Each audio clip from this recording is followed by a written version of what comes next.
Let me just tell you how the workshop is going to work. For some of you, it's totally fine. If this is just a webinar, you want to get all the good information over the next hour. I have tons of information in this workshop that I'm asking you to join in Codio that you can take back to the classroom for you to use. Okay, so that is one thing you can do. Is there a password for Codio? No, you should be able just to click on the link that I put there, and then you should be able to join. Let's see, yeah, we have a whole bunch of people who joined, so that's good. If you can't get in at the very end, I'll hang out, and anyone who needs any support getting access to this, I'll make sure that you get access, okay? So, like I was saying, for some of you, today could be just a webinar, all right? You can come on here, learn all the good information. But if you would like to actually, after this is over, complete a create performance task, okay? So if you want to do a create performance task in Python, you would complete these 4 assignments. If you want to do it in Scratch, since those are the programming languages that our curriculum uses, if you guys want to do that, you will get a PD certificate of completion for 5 professional development hours. Okay, so that's why it's laid out. Either way, today we are going to review a lot of good material. So let me just get started here, tell you what we're going to review. So we're going to start off here, and we're going to review the 2025 Chief Reader Report for the AP CSP exam. A lot of really good information. We're going to talk about the impact that AI has had on the exam. Ever since they've allowed kids to use AI, the failure rate has actually increased. Imagine that. All right. We're going to go inside the numbers and talk about how important it is for your students to really not just get a 2 on the create performance task, but if they can get a 3 or a 4 or even better. You know, I like to say in this workshop that your students who get 4 and 5s on the exams, they would get a 4 or 5 on the exam with or without you, okay? Not to bruise your teaching ego. But what you're here for is to make sure those kids who get 3s stay in the 3, and those kids who get 2s make it to 3 and pass. Okay, we'll talk about what the average passing rate is. It's actually failing, all right, in a moment. All right, now, we are going to talk a little bit about Scratch because our course uses Scratch and Python. And the reason we're going to talk about Scratch is because I did a workshop this past week in Sugar Land, Texas for Harmony teachers, and a couple of the teachers were like, hey, can AI do anything with Scratch? Well, it's funny because AI can do a lot, but literally it cannot make a Scratch project for a student. But what it did allow us to do, it allowed us to upload a project, and then it was able to tell us what we would need to do to the program to adapt it to get a perfect score on the create performance task. So that was pretty exciting. We're going to talk about that. We're going to talk about how to use AI as a co-pilot for the create performance task for your students, the proper way of doing everything. So we'll talk about that as well. We'll also talk about how to take what they've learned when they do their program, and then how to translate that to words so that when they go in on the written response day, on testing day, and they have to do their written response, that they get all the points necessary, that they're trained to answer these questions in detail. All right. And then we are going to talk a little bit about vibe coding. Google AI Studio is very popular now, and so is vibe coding. And it is a little bit of a gray area. Can your students use vibe coding to do their create performance task? I mean, they can export it in Python. And we'll talk about the pitfalls of that and how to maybe, instead of having Google AI Studio do the vibe coding and do the project for them, become more of a vibe coding tutor and walk them through the process of what they did to the program and then how to talk about it. All right. So that's what we're going to talk about. I want everyone to join the workshop, and let's start with Crack the Code, Secrets from the Chief Reader Report. I love the fact that the AP CSP exam actually has a Chief Reader Report. It lets us know afterwards exactly what the kids struggled on, and therefore we can make sure that they don't hit those pitfalls again. So I did this in last year's Create Performance Tech workshop. I updated it for this year. Just to give you a heads up, in about 10 minutes, we're going to have a couple people join us live and in person. So I might have to just share the link in order for them to join in person. All right. But we will just continue on. They will join us wherever we are in the workshop. Okay. So don't worry about that. Okay. So let's take a look. All right. Now, the way the chief reader report was released this year was they actually released a report on the set 1 questions and the set 2 questions. Okay. And what I did was I broke it down for each one. The scores are very similar. But let's take a look at the big picture quickly. Okay. I like to always start off here with the big picture. So let me collapse it down and we'll first just touch on this and then we'll talk about the details. So let's move my face up to the top of the screen. All right. So check it out. And I always like to tell teachers this. You should tell your administrators this information as well. If you take a look at that, okay, the 3 or higher, in other words, the percentage of kids who passed is 61.7, okay, which means the failure rate was 38.3. 38.3 is higher than the previous year, which is higher than the previous year. Even though students can use AI to build their program, their scores are not going up. They're actually going down. And that's because they still need to answer the written response questions about the program. And even though College Board, it really doesn't care who makes the program, whether it's your student or your student in collaboration with AI. What they care about is, did they study the program? Do they know exactly how the program works? Do they know how the program would have to be written differently if they didn't use a list? And what are the 2 things they're going to put through their program as test cases to demonstrate the program doing 2 things? And guess what?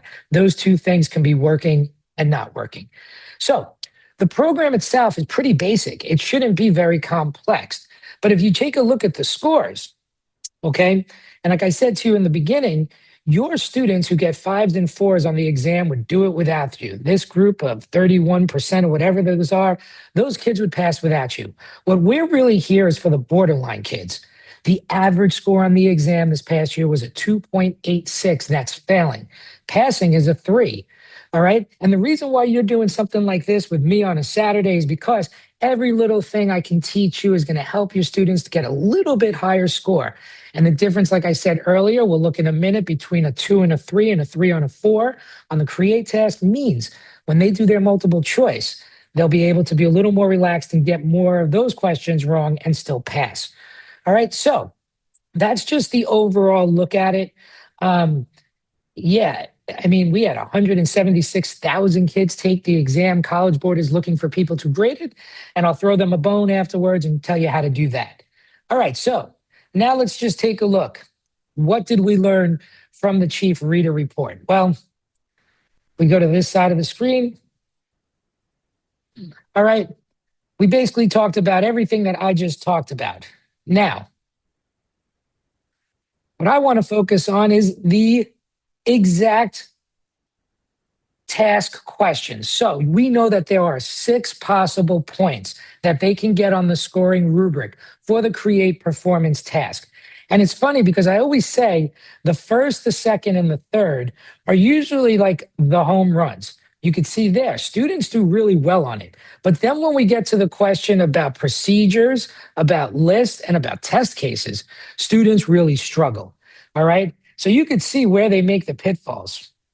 So let's talk about them. Okay. Number 1, the ghost input and output. All right. This isn't required, but I always talk about this. Whatever your students are going to discuss on the written response should be what they're showing in the video.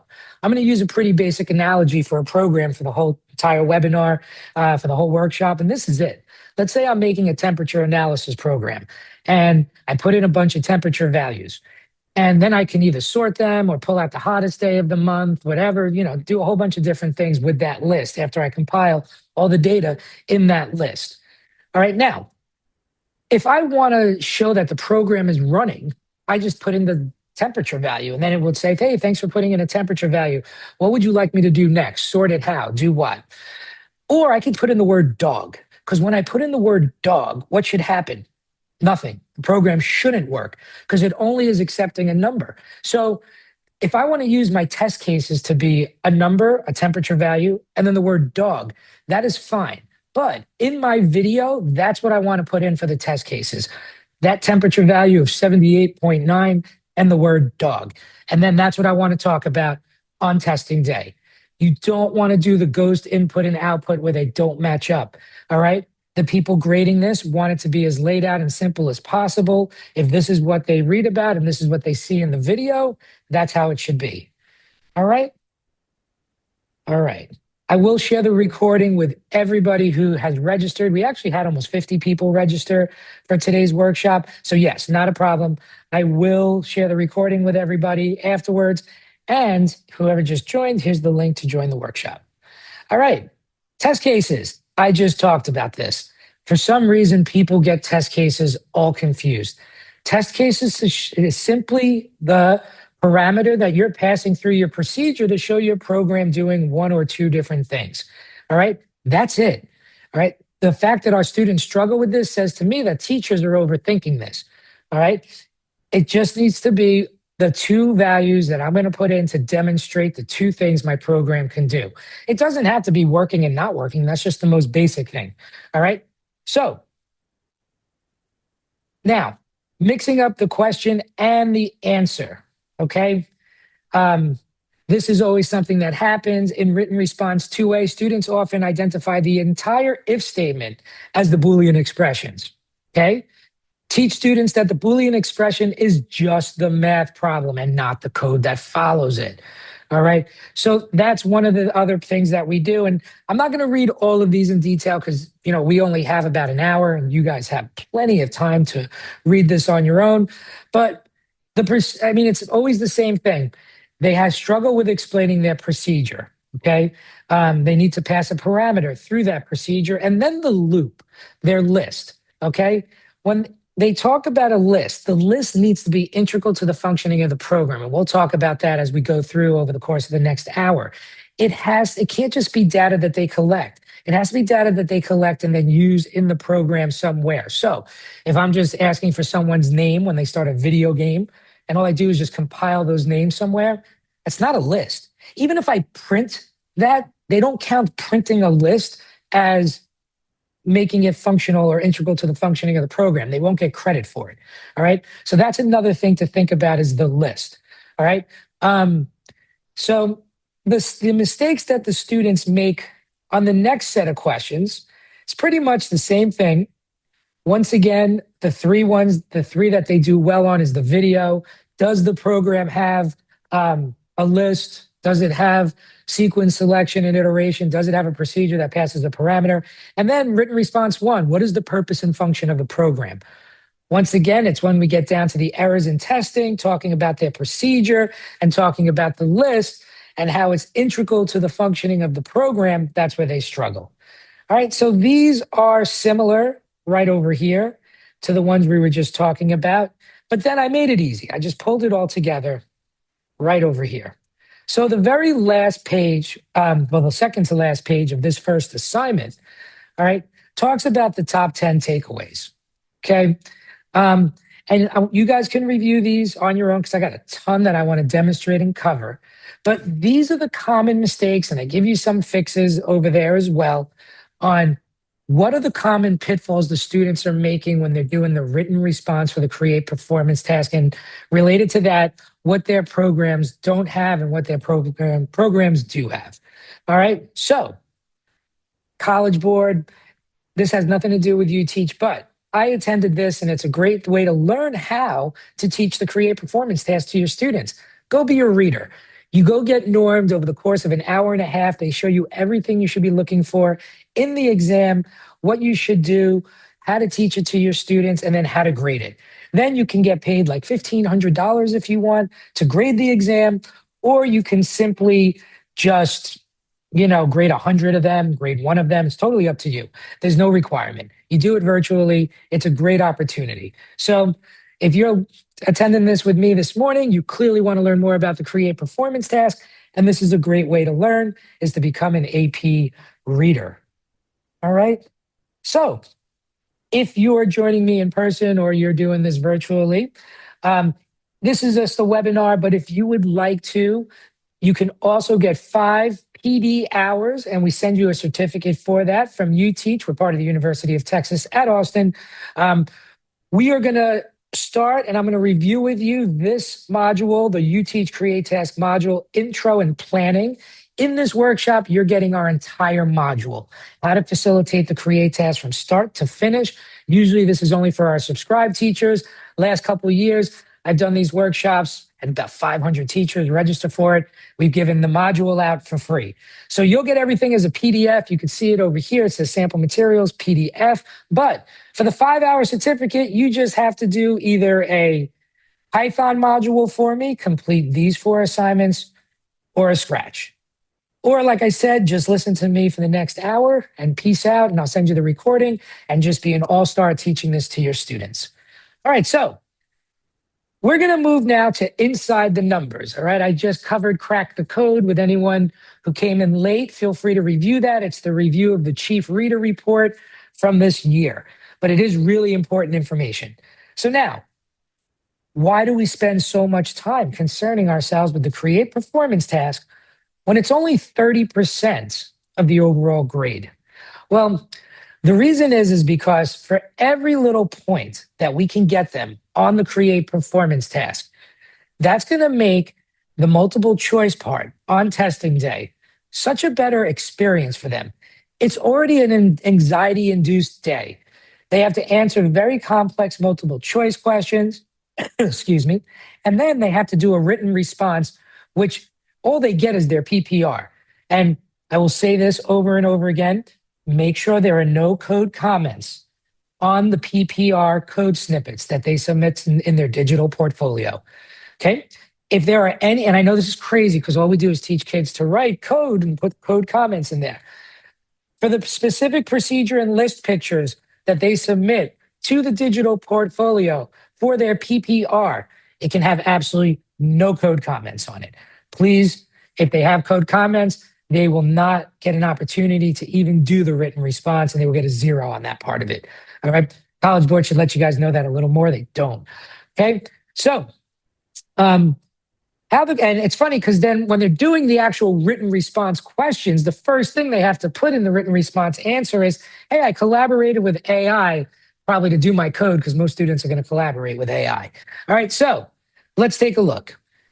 Most common is the 3 out of 6 score, okay? Your borderline students, as you saw with the Chief Reader Report, which we just reviewed, most of them can do a video. Most of them know what the program needs, input, output, list, procedure that passes a parameter. And then the other tricky part, the procedure has to contain sequence selection and iteration. The procedure, I'll say that again, has to contain sequence selection and iteration. All right? So what you need on the multiple choice section. So basically, let's say you get your 3 out of 6 on the CPT. That gives you 15 out of those 30 points. All right. What I did here was, to the best of my ability, using AI and my knowledge of the exam, and basically how this works is it's not like a cut and dry thing that based on how many kids get each question right. It's a slightly sliding scale. Even though I work for the University of Texas, you could tell by my accent, I am not from Texas. I'm from Brooklyn, New York. We had Regents exams in New York, and the failure and pass rate would always fluctuate based on the way they would figure it out. But here's a pretty basic look at it. And if you look at it, if we can get that 3, then they need to get 25 to 35 right in order to pass the exam on the multiple choice. So let's just say 30, okay? 30 is doable, okay? 30 is less than half of them right. But if they don't get that 3, if they get a 2, well, now you're talking about them having to probably get 35 questions right. Those 5 extra questions are going to be hard. But then let's look on the positive. The reason why you're here with me is so that you can get the tips to get your students higher scores. Well, if you can push your 3s into the 4, well, they only got to get like 25 questions right, maybe even down lower than that. So this is important, okay? The reason why we need them to not only get those 3 money questions on the Create Performance task is, if we can get them 1 more, the number 4, it makes it so much easier with them down the line. So in my professional opinion, as someone who's graded this exam and has trained hundreds of teachers, Here's what I think. I think we can get them the testing question. We can get them the point for that. Okay. That's doable. I explained it to you already. Put in a temperature value, put in the word dog, and if it runs, it runs, and if it doesn't, it doesn't. Any student should be able to say, I want to show this and I want to show that. To do that, here's what I'm putting in as my parameter that I'm passing through my program, this and this. And here's what should happen. And here's what does happen. Okay. That I think students of all learning levels can pull off if we coach them correctly. Now, do I think a student or every student is going to be able to say, hey, if I didn't write the list correctly, I would have had to have 10 if else statements, which would have added complexity. No, I don't think every student can do that. I think a lot can, but not everybody. Same thing with the procedure. I don't think every student can talk through the procedure really well. So that's why I tell teachers, let's do the 3 points that the chief reader report shows us they can get, and let's teach test cases better so that all our students get that point. Okay? So let's continue going here because I got so much good stuff to talk about. Yeah. We use Scratch and Python in our AP CSP course. And we do it because we believe that it's pretty cool if our students can go from people programs to then writing block-based programs to then doing text-based programs. So ever since AI came on the scene, it's funny. AI is so good at Python. It's so good at coding. It can't do Scratch. And it's pretty funny. So, I keep telling my teachers the create performance task is not supposed to be the pinnacle. All right. We like Scratch. All right. And guess what? This program is not the pinnacle of coding for the year. Let's be honest. Most of you probably do this way before the end of the school year. And even if your primary coding language is going to be Python, give the kids a final exam in Python. That's way more advanced than this. Google, final exam Python rubric and have it be more advanced for what we need for the AP create performance task. Input, output, procedure that passes a parameter through it, list that's integral to the functioning of the program, and then sequence selection and iteration under that procedure. That's it. So AI can't do Scratch. You can't say to AI, make me a Scratch project that's a temperature analysis program. Okay, but the real way that AI should be used is as a partner. So what I did was, in that assignment, I just took a regular Scratch project.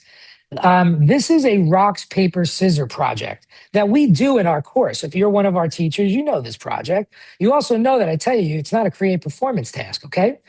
And when you click on this, it plays rock, paper, scissors. Randomly, it generates rock, paper, scissors for 2 of the sprites, and the third sprite is the judge. And after 3, the game ends.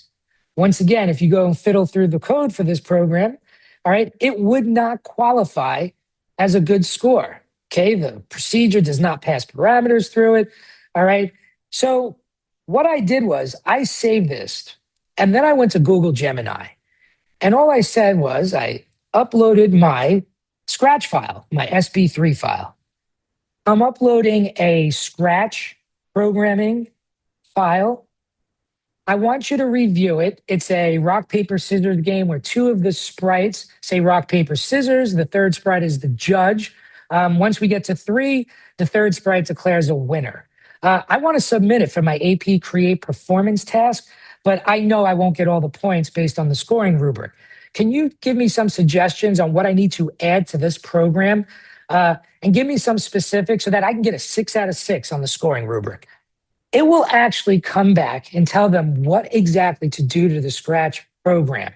And not only tell it the fix, but like why it does it. And this is really how College Board envisions kids using AI on the create performance test. But let's be honest, when you're doing Python, the kids are doing it backwards. They're having the AI write the whole program, and then they're trying to study it. That's fine. You can, have AI build the house and then, inspect the house and figure out how it works. But if you just want to use Scratch, now look what's going to happen. The student's going to take a program they already made, and they just have to build onto it and adjust it. And then it can keep uploading that project to, Gemini or whoever they're using as their AI platform, and keep collaborating with it to improve on it. All right. And you could see here, it even tells them how to achieve it on each row of the scoring rubric. So, I always like to say, like, you are the teacher in the room. Okay. If your students use Scratch, this really is, well, all right, so let's just back up. The real home run is your students write a program all by themselves, don't use AI, and then write about it intelligently on the written response portion on testing day. Okay. But what most students, our borderline students, why we're here this morning to do this, those students are going to use AI. So we need to have them use it properly. All right. So yeah, this would be a real good way of doing it. All right. So this is kind of what I put in here. And this was just an old Scratch project that I had made back in 2015 when I was learning how to do Scratch. And I did exactly what I just showed you. I uploaded it to AI. And then it told me what I would need to do to this program in order to achieve that score on the create performance task. All right. And then from there, I can even upload it after I'm all done and say, all right, now let's talk about it.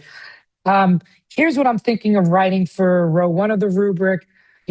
What else can I do to get a better score? And we'll talk about that coming up right now. So Scratch, I know a lot of people don't like it, and you can use this for Blockly, this method I'm doing here, or whatever other block-based language you're using. Let's just say this. We don't want them just to have AI make the code for them. But if it does, that's what they need to write on the first written response question that they answer on testing day. Okay. Now, let's take a look here. It would be better if they brainstorm with AI on what to do as a program. I'm going to give you a whole bunch of sample programs right now that are not complex, and we'll get them perfect scores on the create performance test through scoring rubric. But we're going to use AI to clarify concepts, hopefully to debug code, all right?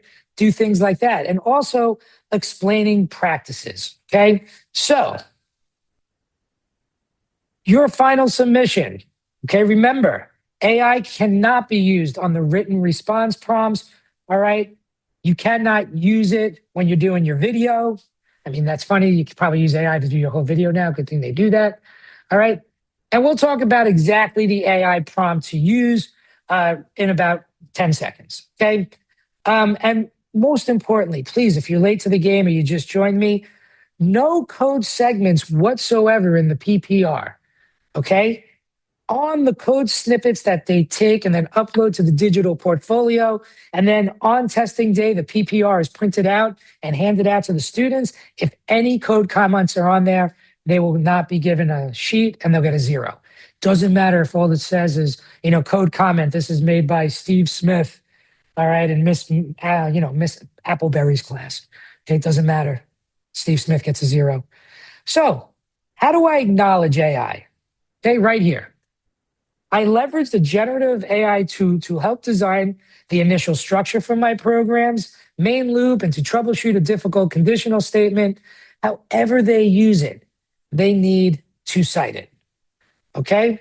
But at the end, okay, make sure they pass this AI checklist. Did I write my exam response myself?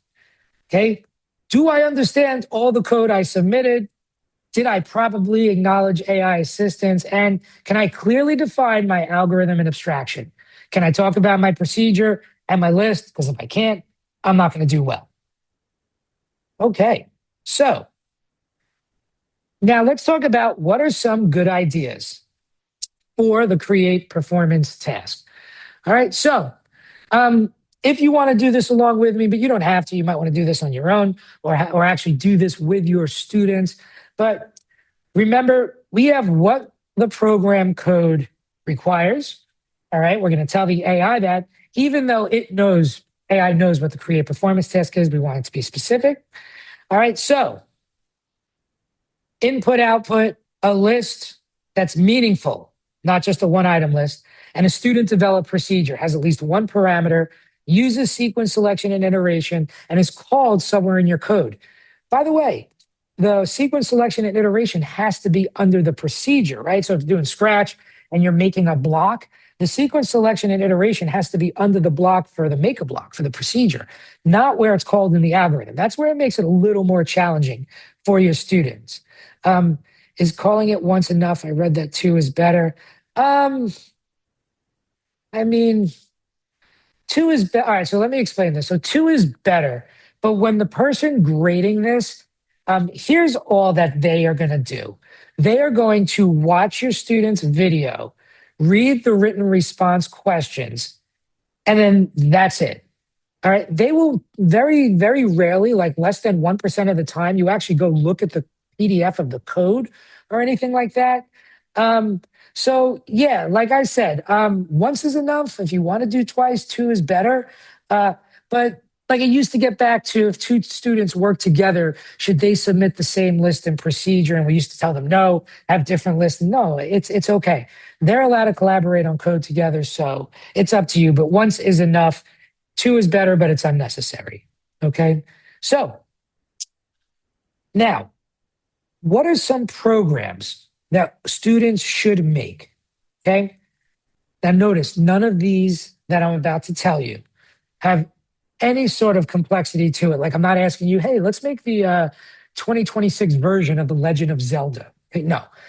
Number guessing game, quiz game, to-do list manager, contact book, temperature converter. I do that easy. Voting system, alarm clock. Okay. One thing to remember is the procedure itself. Like some people say to me, why can't I use a broadcast signal in Scratch and, instead of a procedure? Well, because the procedure itself has to do some sort of logic or math calculation. That's another thing to remember. Okay. So like, yeah, temperature converter program would work because as we put in like a Fahrenheit value, Celsius would come out. Okay. We'd have to run it through some sort of math operation. All right. I like alarm clock program. Okay. I like alarm clock program because it's basic. Your students can make a list to collect all those alarm clock times. All right. So when you're asking ChatGPT, hey, I need to do a create performance task. I want it to be this. You have to remind it, I need a list that's used meaningfully, a procedure with a parameter, code that's easy for a 10th grader to understand, and comments to explain the code. We need AI to give us code comments for the students to understand what's going on. All right, but remember, no comments in the PPR. So notice the other thing I said, code that's easy for a 10th grader to understand. AI naturally is going to write the most complex program, I like to say, but it's mostly like usually 50 lines of code, even for its most basic one. We can't have a 50 line of code for an alarm clock program. It's unnecessary. Okay. So alarm clock. So now clearly define the input and output. Okay. Input, user types a number, output, program displays it. Now, these are all, by the way, purpose and function. All right. Don't just say my program plays a game. Instead says my program helps users practice math skills in a fun way. Even if it's just entertainment, my game provides entertainment, right? It doesn't matter. It's just being a little more specific. But let's see what happens. So for anyone who's new to UTeach, okay, we do have an AP CSA, CSP course, a cyber course. We use Java, we use Python, we use Scratch, but this is what our text-based IDE looks like. Okay, this is our Java and Python interface, pretty basic, which makes it easy. You don't have to sign up for Replit or anything like that, or pay for anything. Your students just code here, the terminal window's down here. All right, so if you ever want to just play around and try it out, it's very simple. You just open up your students' work in Codio and get to see it. And we also have code playback. You can watch the code being typed. All right, so here we have an AI program. And if you want to, you can just cut and paste it directly into the top right-hand corner here. Try it out. All right, like I'm doing here. Copy, come up here, delete that first line, paste. And then if you come back down here, there's a run code button. All right, and I can come here. It says type set to a new alarm or start to begin checking alarms. I'll go to set, enter the alarm time, 1,200 hours. Oops, I did it wrong. There we go. All right. And then if I want to, I can do set again. And now let's do a 100. And I did it wrong again. All right, or 100. All right, and then if I want to type start, okay, do something different. All right, so what I want to do now is I want to just show you on the left-hand side of the screen.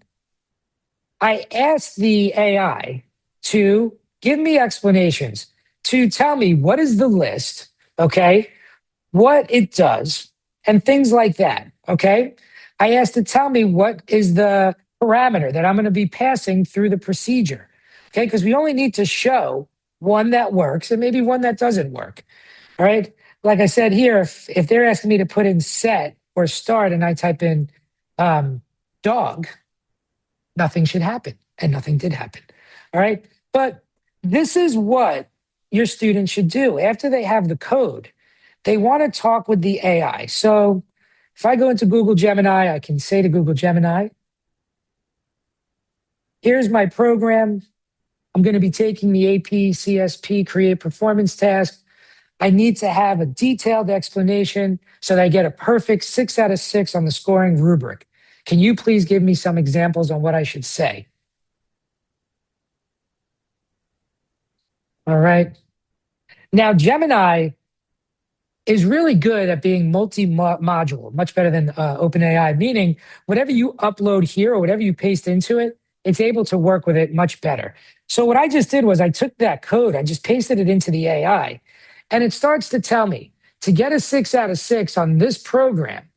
The purpose of this program is to provide a tool for time management, all right? Data abstraction, the list alarms, store the string.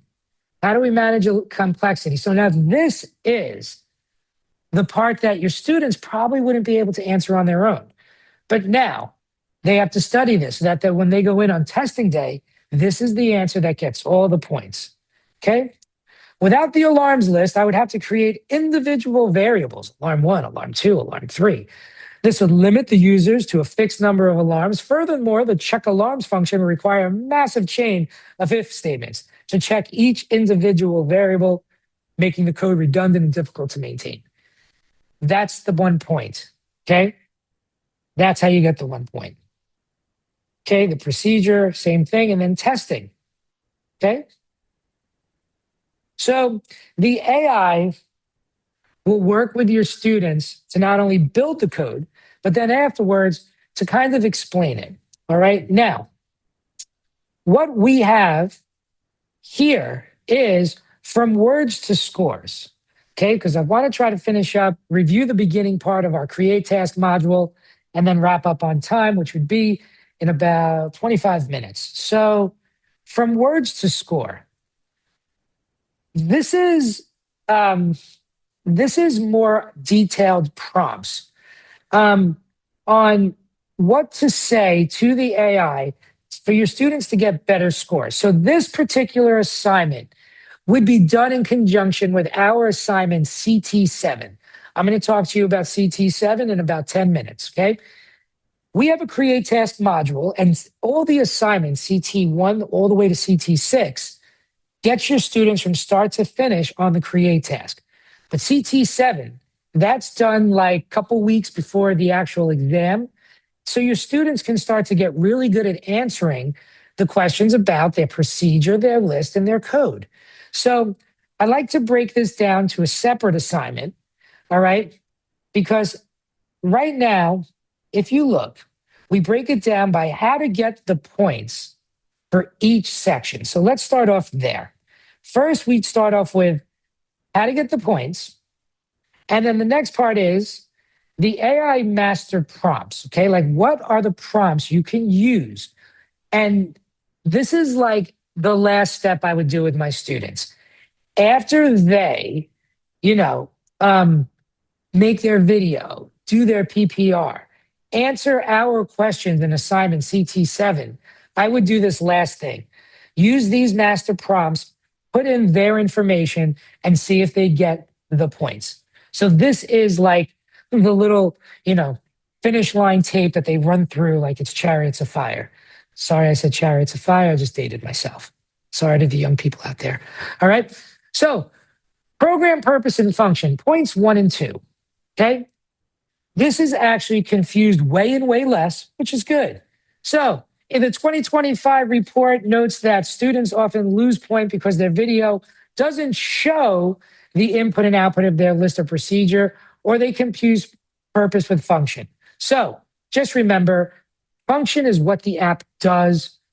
Purpose is the problem it solves. So like the purpose of Facebook originally was to connect people, right? How does it function? You upload videos, you upload pictures, they monetize it, sell it to advertisers, make a quadrillion dollars. All right. So being able to define function and purpose will get them the first 2 points. All right. Along with the video that shows all the correct things. Don't forget, we're going to review with them in the first assignment, CT1, what the scoring rubric is. It's all or nothing. They either show input, output, program functionality, or they get nothing. Okay. So that's points 1 and 2. Now, point 3, it's not enough to have a list. You have to work it. Okay. I have a list called inventory. It stores sword, shield, and potion. When the user clicks the bag, it prints the list. Printing a list is not managing complexity. That is a list that is not integral to the functioning of the program. They will get 0 points for that. So what is a winning list? A winning list, okay, using a loop, I used a list named enemy positions. Instead of creating 50 separate variables for every enemy, this list manages them all. My algorithm uses a for each loop to check every coordinate in the list against the player's location. This allows the program to handle any numbers of enemies dynamically. Without the list, code would be hundreds of lines, repetitive if statements. Do you see what you should be teaching your students in order to talk about the list intelligently? It's always going to get back to the same thing. If I didn't use a list, I would have a ton of if statements. And those repetitive if statements make the code longer, which makes it inefficient. So I'm glad you hung out with me this morning, this afternoon. That's one of the key things to get them the point for the list. That's how they have to discuss it. Okay. Now, the procedure, 4 and 5 points. All right. I'm just going to talk about the winning. Okay. Because we're running a little short on time. Your procedure must have at least one parameter that is used in a calculation or a logic check that changes the program's behavior. Okay. I enter in a temperature value. It moves me through the program and asks me what of 6 different things I want to do. Sort the number of temperature values, hottest day of the month, coldest day of the, whatever. And then if I type in dog, nothing happens because it's not supposed to. Okay. That is a logic check and it changes the program's behavior. Sorry, I came over here, virtual people. I'm just doing it for my in-person person. All right. And then testing. Okay. No points. I ran the code. It didn't crash. Then I typed in my name and it showed up on the screen. Okay. The grader does not see 2 distinct paths of logic. If both tests go through the same if block, you missed the point. So, more importantly, even if it's just something like we're checking to see if someone's old enough to access certain websites. Age equals 15, access denied, age 18, welcome user. There you go. Okay? Because it might say something in there that if it's greater than or equal to 18, go down this path, or else go down this path. Okay? So it's doing a math or a logic calculation. Okay?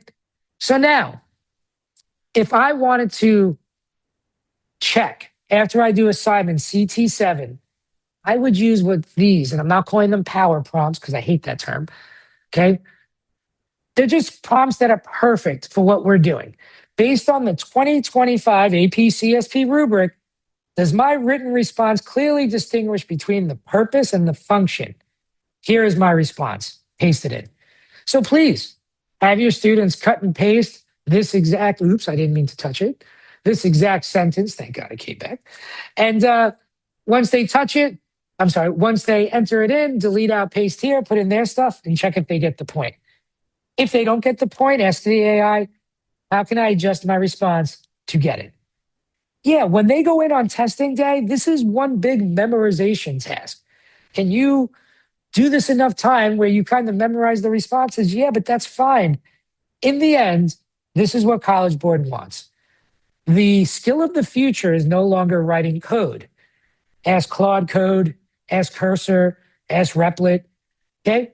Ask Google AI Studio, which I'll just show you. I have an assignment for y'all. All right.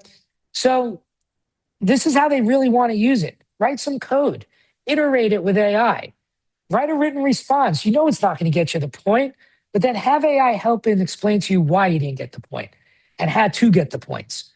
So this is like the way to use AI to build it, to check for the written response. Now, I'm not going to do this assignment with you, but I just want to show you quickly. We keep hearing the terms vibe coding. And one thing I'll tell you about vibe coding is it has nothing to do with coding. But anyway, vibe coding is becoming popular. It's basically just like building apps. You just tell it what to do. Your students might use this, but let me just explain to you why this is probably not going to work. So number one, let's just skip down to the risks of vibe coding, okay? The risks of vibe coding is, well, let me start with the basic ones. It's going to write bloated code, okay? Simpler is better. Even if your program needs 10 lines of code for my alarm clock, it's going to give you 50, all right? It often hallucinates, okay, which we already know about, okay? So what I would recommend you doing instead is using Google AI Studio as a ghostwriter. More like a tutor than a ghostwriter, okay? So what do I mean? Well, after they make their code, if you guys wanted to, you could then take the code, put it in Google AI Studio, and then using the prompt box, put in the following prompts.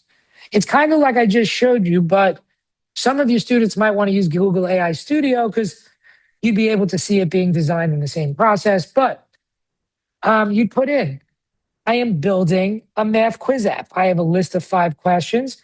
In Google AI Studio, explain how using a list to store these questions manages complexity compared to creating 5 separate variables. So if for some reason your school doesn't let kids use OpenAI, ChatGPT, Grok, that's a good thing, maybe they'll let them use the Google AI Studio. So this assignment just walks them through what I did in the previous assignment using Google AI Studio. Okay, so hope you found that information very useful. Now, let me share with you the following information. So UTeach has its own Create Task module, which you have access to in Codio in this workshop to view as a student. So if you want to show this to your students, project it to them, perfect. Now, you also get PDFs of everything I'm going to do.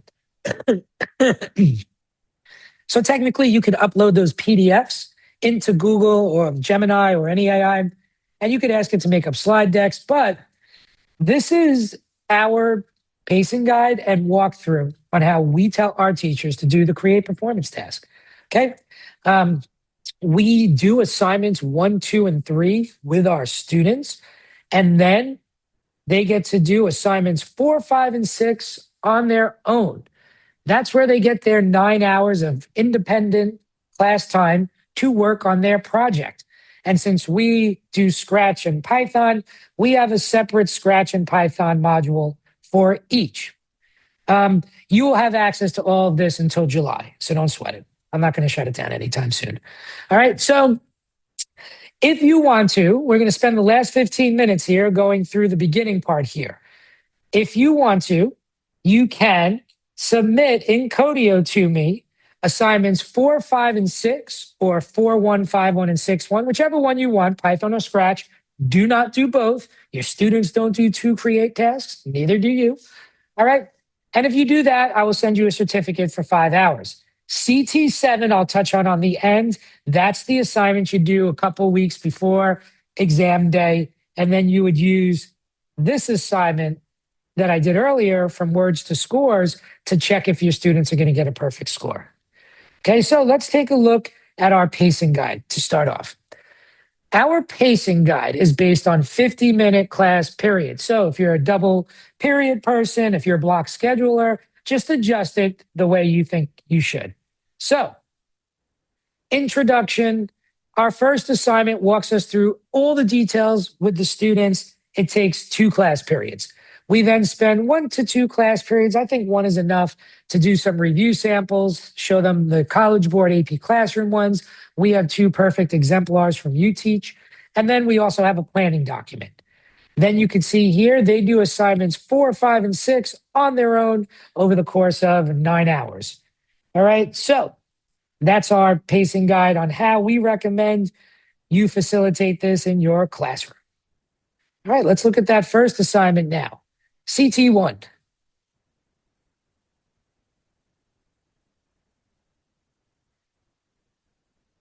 So what we did was, and you could see it in the teacher lesson plan. Well, let me show it to the way you guys are seeing it. There we go. Okay, you could see in the assignment here, we start off by talking to our students about the digital portfolio. Then we move into the create performance task requirements and guidelines. We talk about the written response. All right. So I'm not going to do a deep dive into the digital portfolio part of this right over here. This is the create performance task. We review with them. This all comes right out of the CED, the program requirements. All right. The one thing you need to remember, they can do the code with AI or anybody else in the class, but when it's time to do the video and upload their PPR, they have to do it by themselves. Can't use AI, got to do it on their own. And then it goes through the program requirements. Okay. If we move on to the next page, okay, we talk a little bit. Now, this is something I like to include for you guys. You are not allowed to answer any question during the 9 hours of independent coding time. Your students probably going to have questions. So what we do is here in this assignment, we have our, I like to call it the student brain fart reference sheet, because let's be honest, they're going to have anxiety. They're going to be nervous. They're going to forget basic things. This shows you in Python and Scratch the definition of everything they're going to see on the create performance task. What does purpose mean again? What does function mean again? Okay. What's my input output look like? What block should I be using? How does it look in Python? So this is all really good stuff because you can't answer the questions for the students, but we give them access to this assignment so they have something to help them guide them through this. Okay. So this assignment usually takes 2 class periods because you're going to go through it in really good detail, explain to them how to use AI according to the CED. Now, we have updated our assignment for the 2025 College Board review samples right here. I also share with you our older version of this assignment because we haven't updated the 2025 one until next year. But if you're attending my workshop, we're going to do this with me. I might as well give you the most updated stuff. So, UTeach has a perfect scoring sample exemplar. One here in Scratch and one here in Python. So in Scratch, we have a contact list program that is a perfect 6 out of 6 on the written response over here. We also have that same contact list program written in Python. And same thing, we have a perfect 6 out of 6 on the scoring rubric over here. So we do give you perfect scoring samples. And then we give you all the ones from College Board that are Scratch and Python and the scores that they got. A lot of them are not perfect scores, which are awesome. You want your students to see exemplars and not exemplary. Okay, so that is the review sample assignment. I only do it for 1 day. And then for 1 day, we do planning. The purpose of this planning document is, and this is just a shout out to our platform, if you're one of our teachers who uses AP CSP on the Codio platform, you're able to track your student progress while they're doing this behind the scenes. Okay. So we asked them to do this first planning document because we want our students, and it looks different in yours, but we want them to tell us what they're doing so we can see if they've gone off the rails, if they're switching things up. We can't ask them individual questions. All right. But we can help, keep the student on task by doing this. So it's a basic document. Okay. Are you going to work with somebody? AI is somebody. Are you going to do it in Scratch or Python? What problem are you solving? What's the purpose, the input, the output, the list, the procedure? So we're really asking the student to get all their thoughts out there in a plan. Then they switch their plan with another student and they get a collaborative review from another student. So that's the assignments we do with our students. Then we cut the umbilical cord, and then they do assignment 4, 5, and 6 on their own. So assignment 4, all this is the IDE, whether it's Scratch or Python. Assignment 4 is literally, here's where I'm going to do my coding. Okay. Here's where I'm going to make my screen recording. Here's where I'm going to take my code snippets. Okay. And literally all your students are going to do is write their Python program up here, and they are going to run their code and then take screen recordings down here of their terminal window. Everything is done here.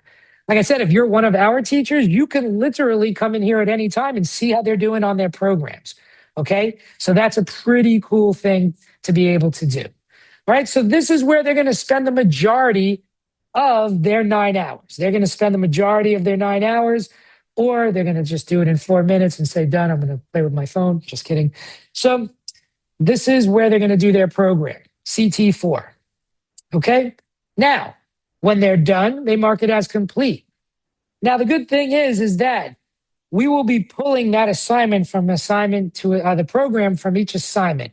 So now, before they upload to the digital portfolio, which is assignment 6, we make them do assignment 5. We do this pit stop assignment. In our opinion, how are they supposed to submit stuff to the digital portfolio unless they've actually gotten their thoughts down now after they've made their program? Their planning document was a planning document. Now they've built their program. They've collaborated with AI. Their program might be different, and that's totally fine. But now what we need to do is we need to now talk about the purpose. And what do the students do here? They describe the purpose, identify an expected user, and describe one way it meets their needs. This is where they're doing the first rough draft of what they're going to use in assignment CT7. And the reason we have them doing it here is because we want them, where's the guide that everything, Craig, should be in the CT module, but I'll show it again in the end as soon as I get done in 5 minutes. All right. Now, functionality. They talk about the functionality. This is all assignment CT5. Okay. So now after they've done this assignment, they've talked about the procedure. They've talked about what conditions they're testing, what the results were. Now that they're done with this, now we can go to assignment CT6 and upload it all to the digital portfolio. Now, in our curriculum, we also have the students uploaded to the course because a lot of our teachers like to give them like a final exam grade or a midterm grade for this, or a test grade, or give them grades on each step of the project. So in assignment CT6, we literally take them step by step and say, okay, here's what you're going to do. You're going to open up the AP Digital Portfolio here in a separate tab because the digital portfolio is not allowed to run inside Codio. It's a lockdown browser. It won't do it. But you'll see here, it'll take me to the digital portfolio. So if I'm a student, we now take them step by step right over here on the left side of the screen, how to upload stuff to the digital portfolio. Okay. So they'll do this. And in the same time, we have them upload it to the assignment, but that's only for the teachers who use us. And we do the same thing for the video. After we do the program code, we then take our pictures for the PPR and we upload the pictures of our procedure and our list. Okay. And then we let them know that we have finished submitting everything to the digital portfolio. So that is how we have our students. We use this create task module. We start with CT1 and we go all the way through CT6. And that's how they do it. And then when it's like 2 weeks before testing day, we do assignment CT7. Okay, we open up assignment CT7, and CT7, we already have basic responses to use from CT5. Okay, CT5 was to get our thoughts down. So now we are going to start saying, all right, we'll copy those answers, put them in here. And if by attending this workshop, you guys should now go back to this previous assignment from words to scores and have your students use these power prompts to see if they would get the point for their response. So they should come down here and say, okay, copy and paste based on the blah, blah, blah, blah, blah. Is my response going to get the point? Copy it into Gemini, paste the response in there as well, and see if they get the point. If they don't, iterate it. So that's how we tell you to do the create task. You'll have access to this workshop until July. You'll have plenty of time to share this with your students. Okay. Now, for attending, I also have here sample materials. We use the Codio platform for AP CSP, AP CSA, and our upcoming AP cyber course. Right now, it's just cybersecurity. Next year, it'll be AP cybersecurity.